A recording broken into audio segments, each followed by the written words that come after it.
We are now joined by Jason Palmer. He's the founder of Together, a former Democratic presidential candidate. Jason, thanks for your time. Appreciate it. Thanks for bringing me on, Tom. Broadly, first, your first impressions of the results in Tuesday night's primaries.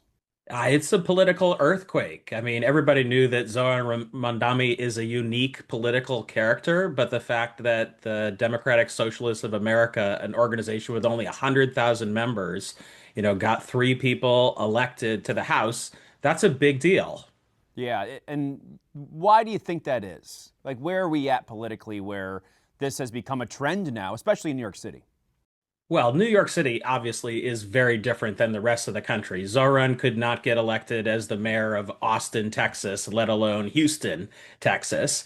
But clearly, even though he's a newcomer, he's got positive energy. He's actually taking a different voice into the political sphere, and people are really listening to him. I mean, Chevalier, who was the woman that won, who's a DSA candidate, honestly, she seems pretty crazy to me. Her views are way out there, and I'm a Democrat too.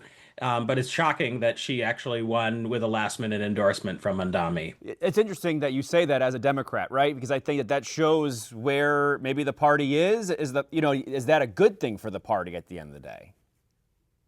Well, I'm a big believer in kind of big tent Democratic politics. So really, I say let's win as many Democratic seats as possible. But you still have to be able to say, like, if Marjorie Taylor Greene was in my party, I would say she's crazy too. And there are crazies on the left and the right.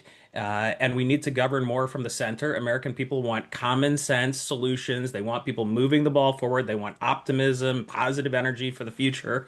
And they want someone who cares about affordability, healthcare. These are the things that the American people want. They do not want all this bickering that's going on. Do you think we hear of what you hear democratic socialism, and you talk about Zoran Mamdani and the where they fall politically? Do you think people, is it about the party, the person? It seems like it's more about the person than anything else. I mean, than the label or the moniker that someone might go by. I think at this moment it's more about Zoran endorsed them. But I would keep an eye on the DSA, the Democratic Socialists of America organization. I think they're going to become a little bit like the Tea Party became for the Republicans, or maybe MAGA became for the Republicans. Right now they have 100,000 members. I would not be shocked to find out that they have 1 million members by the end of the year, even though this is an organization that's been very below the radar until now. There are a lot of people around the country who are not happy with what's happening in Washington or even in their local communities, and they're going to sign up and they're going to try to get behind this new movement, even though honestly, I do not agree with socialism. But I do think there's a distinction between democratic socialism, which is Bernie Sanders, and socialism, which is communist China. So these are distinctions that the average person doesn't know, but we should try to educate everybody about it. Generally, Republicans don't make that distinction, it feels like.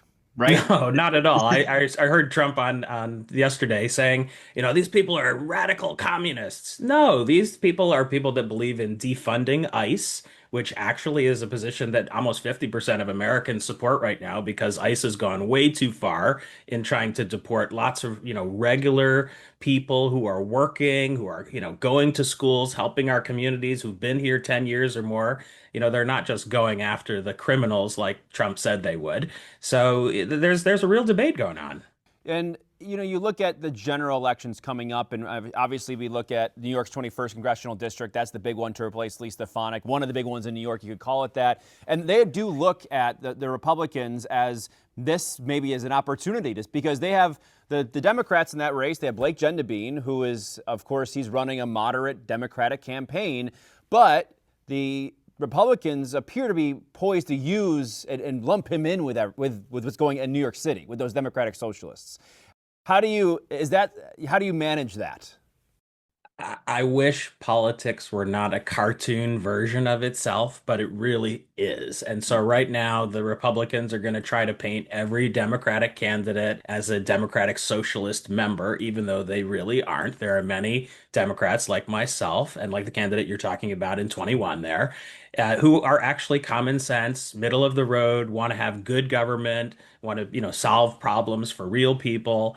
And just like Democrats, we can sometimes be guilty of trying to say everybody on the other side is Marjorie Taylor Greene. And that's not true. Not everybody is. There are good Republicans and good Democrats, and I hope I'm not the only person around who's still willing to say that. Do you think it takes sort of drawing a line in the sand, if you're that candidate to say, I don't agree with this? I think Hakeem Jeffries has sort of said that, right? I mean, he's been pretty outspoken against him with Zohran Mamdani and his influence and impact. Is that what it takes to be able to separate yourself from that? I don't know. Hakeem Jeffries comes across to me a little bit too much of a political machine person instead of an authentic person. And so I hope Hakeem actually leans into authenticity because luckily, I shouldn't say luckily, but highly likely he will become the Speaker of the House this fall in the November elections. But right now, he doesn't have the right passion and energy and positivity of a Zoran, and I hope he learns more from Zoran than the other way around. And we get back to the question about the party itself. What does this mean? I mean, does the party have to be, you mentioned trying to win back the House, and of course we see that midway through presidential terms, but to have a party organized, does it feel that way for you right now? Right now, the Democratic Party is it's an earthquake going on. There really is this new movement from the left, from the Zorans of the world, and they're coming with things that we all need to pay attention to. Number one, they bring positivity, they bring energy, they bring problem solving. They're not technocrats. They really are listening to people, they're engaging with people, they're really on the street. And if we want to become the party of working class Americans again, which we were not that long ago, we need to listen to what Zaron and everybody is saying from a be with the people. Now, that doesn't mean we say capitalism is bad and socialism is good. Those are not positions that the Democratic Party should espouse, but we need to have that debate and we need to have it in public. And I think another thing that you have done through Together is also invest in younger candidates, right? I think is that a part of this too?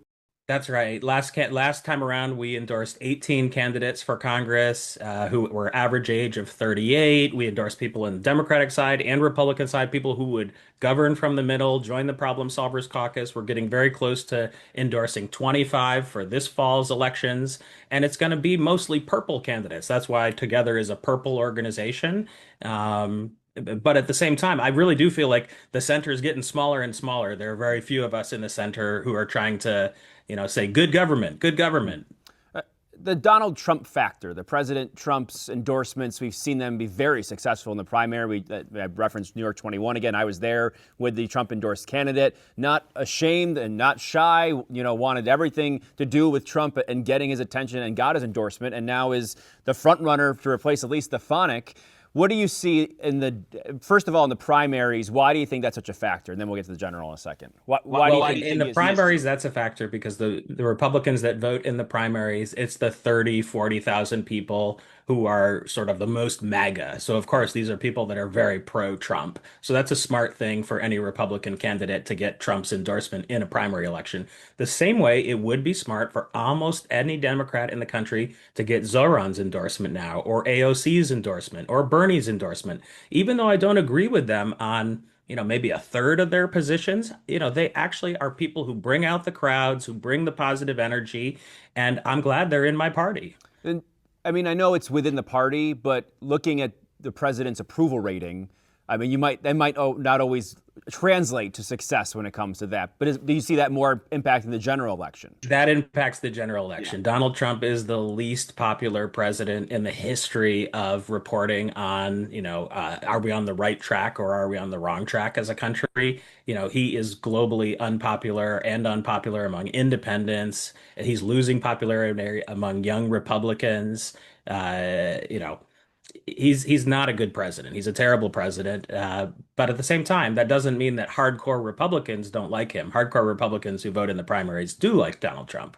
So what do you expect from all these Trump-endorsed Republicans that won, some going up against incumbents, some going up against longstanding politicians? How do you think, they approach the general election now, knowing that they're going to have to appeal to a broader base? Well, it's sort of easy for these three candidates in New York who Zoran endorsed. They're all running in districts that are 70, 80% Democratic. They get to just be themselves and they're going to get elected. However, the people that we're going to endorse who are the 2025 Democrats who are running in purple districts, they need to be common sense. They need to talk about how capitalism can work for everybody. They need to actually talk about, reducing the federal budget, getting out of all these wars all around the world, the things that the American people want, making housing more affordable. And, they need to be mainstream. And so I'm endorsing mainstream Democrats running in purple districts. What about on the Republican side? Do you think those candidates will try to distance themselves from the president? Do you think they'll stay in line? It's got to be tough to be a Republican right now when you have a, historically unpopular president who all of the, most energetic people in your party love. So I don't know what they should do, honestly, and they probably shouldn't listen to advice from a Democrat. That's a good point. I know you've done a lot of work with artificial intelligence investing and stuff, and I think that that's a topic. I guess where does that fit into the political scene right now? From what you Well, see, what I've seen here, I've invested in 8 companies that are pursuing artificial intelligence, mostly for improving education, improving climate change, improving healthcare. And last year, there was quite a positive energy about artificial intelligence. Never in history has something gone so quickly from 0 users to more than 1 billion users. But now there's a backlash against artificial intelligence. So many people are opposed to data centers being built in their community. So many people are now aware of the downsides, how it might affect the labor force. And we really do actually need a president or, people in Congress who understand artificial intelligence and know how to regulate it properly. It needs to be regulated the same way we've been regulating nuclear power for the last 75 years. And, that's why I'm endorsing candidates who are kind of smart enough and, focused enough on artificial intelligence to actually get into office and help move those policies ahead. I'd imagine you think it needs a little bit more air in the room, right? I know affordability, is top of mind for a lot of people. Public safety, those kind of things are always there, but I think AI, I'd imagine, is more prevalent than we might think, right? At the end of the, or it's whatever it's going to be. Well, your question is so interesting there. I did a commercial when I ran for president about artificial intelligence. I even was the first presidential candidate to use AI in my campaign 2 years ago. And almost nobody knew that AI was a real thing back then, 2 years ago. Now, then ChatGPT, then all the, Claude, etc., Gemini.